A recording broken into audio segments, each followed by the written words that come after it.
Hello everyone.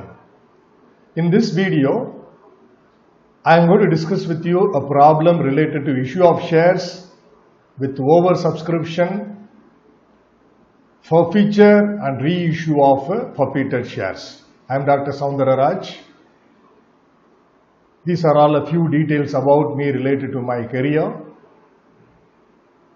After watching the video, if you like the video, give a like and do subscribe my channel as well. On 1st April 1989, ABC Limited issued 100,000, that means 1 lakh equity shares of 10 rupees each at 12 rupees per share payable as to 5 rupees on application, 4 rupees on allotment and the balance on 1st July 1989. That's nothing but first and final call, rupees 3 per share. So 5 plus 4 plus 3 comes to 12. The 12 rupees is the issue price, which includes 2 rupees premium. Because the par value of the share is 10 rupees, issue price is 12 rupees. So the difference between the 2 rupees is treated as securities premium. The list closed on 12th April 1989, by which date applications for 140,000 shares, 1,40,000 shares had been received. Of the cash received, 80,000 rupees was returned and 1,20,000 rupees was applied to the amount due on allotment, the balance of which was paid on 19th April 1989.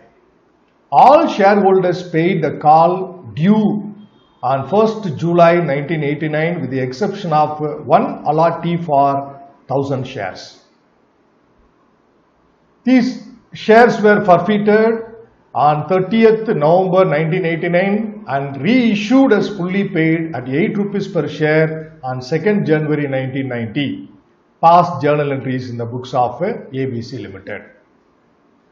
Let me sum up the problem. As I said, the 12 rupees is the issue price per share, which is collected as 5 rupees on application, 4 rupees on allotment, which includes 2 rupees premium, 3 rupees on first and final call per share.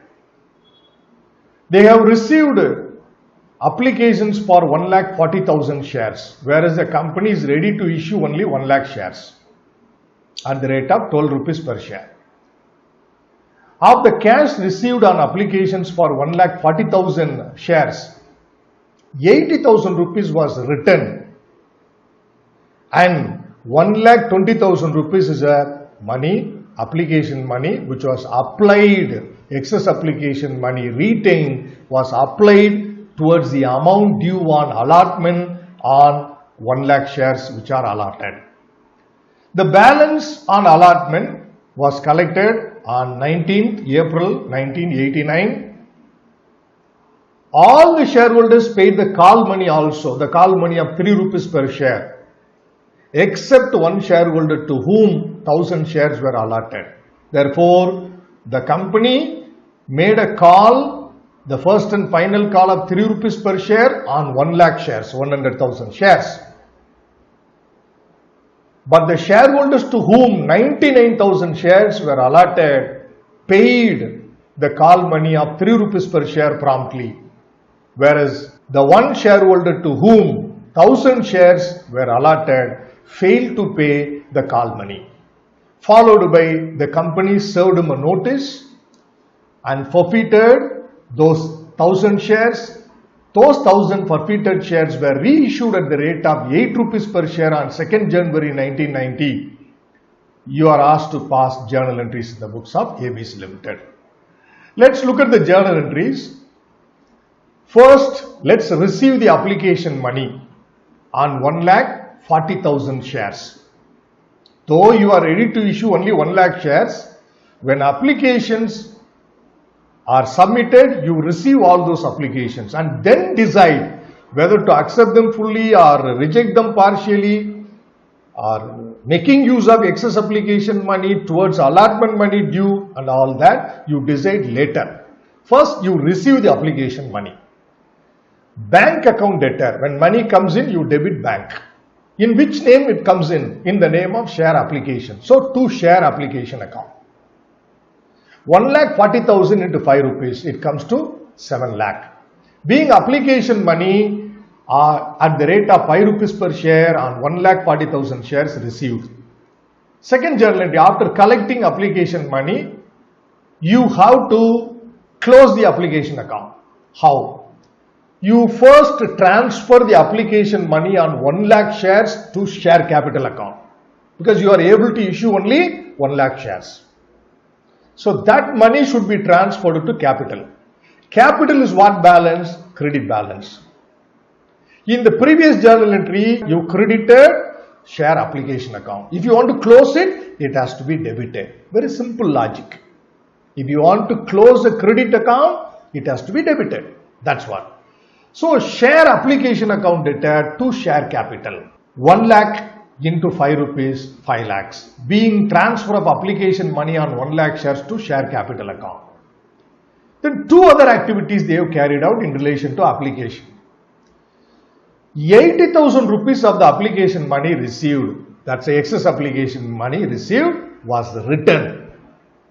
Share application account debtor to bank. When money goes out, you credit money to bank.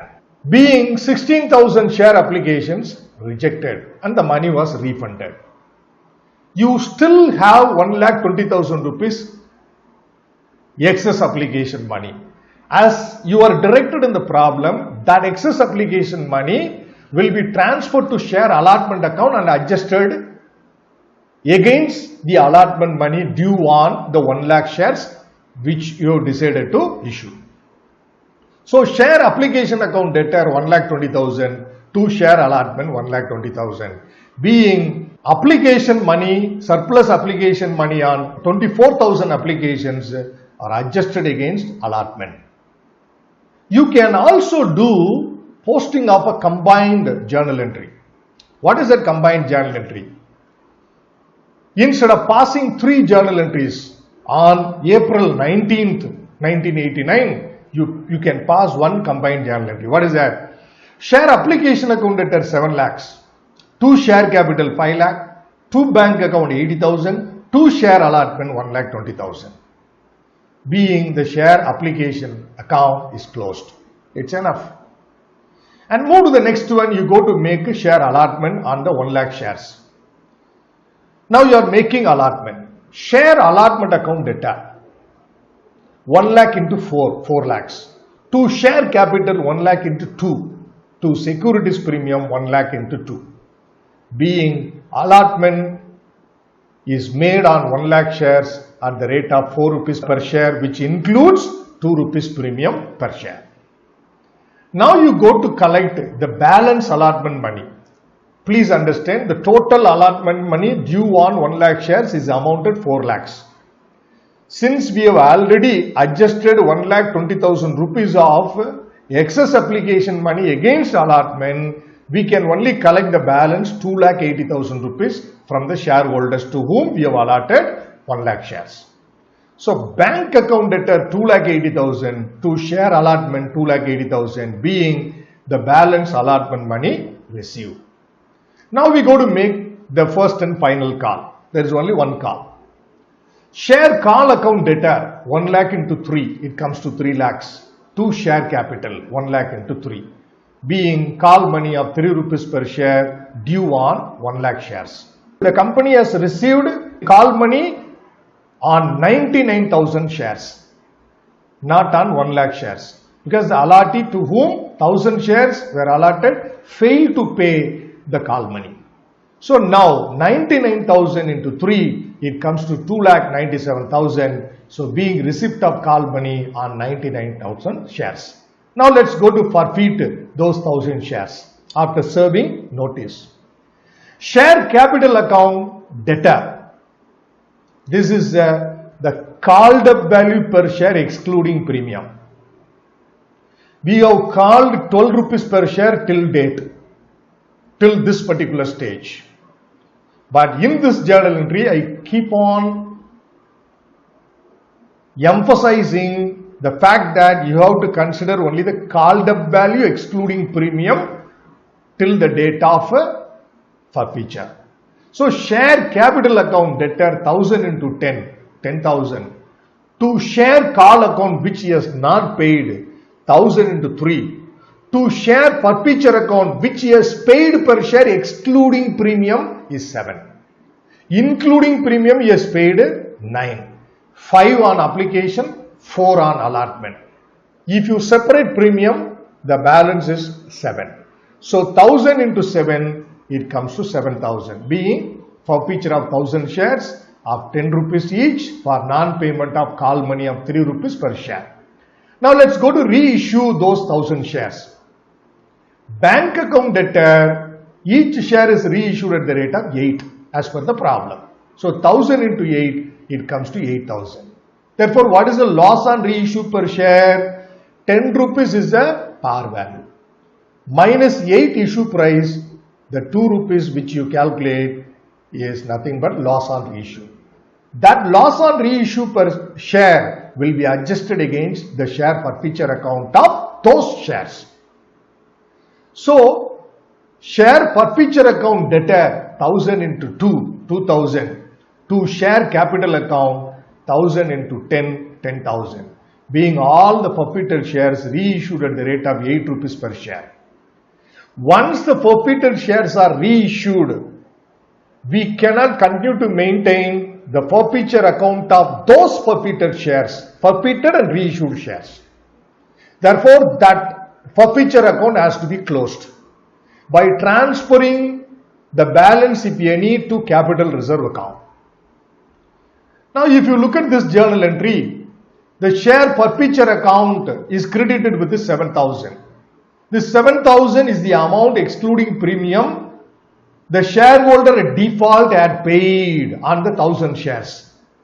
Now, from that 7,000, we have adjusted 2,000 rupees, which is a loss on reissue of those shares, and the remaining 5,000 is transferred to capital reserve.